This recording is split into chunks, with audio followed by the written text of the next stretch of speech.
Hi guys, today I will show you why you cannot move a pivot point in Spline. Took me a while to figure this out, although it's pretty easy. So we're going to take this cube over here and we're going to move its pivot point.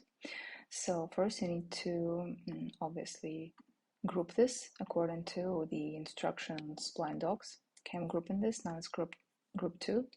Just going to zoom a little bit.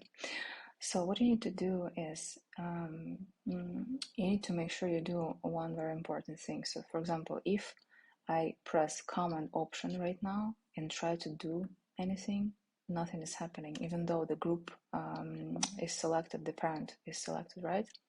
So you need to deselect, press this combination, it's Command Option or Control Alt, and you need to select the parent with these key combination being pressed. So I'm holding this right now. Yeah, okay, I'm clicking this. Now I need to make sure that in layers, I have selected the parent like this. I'm still holding that, right?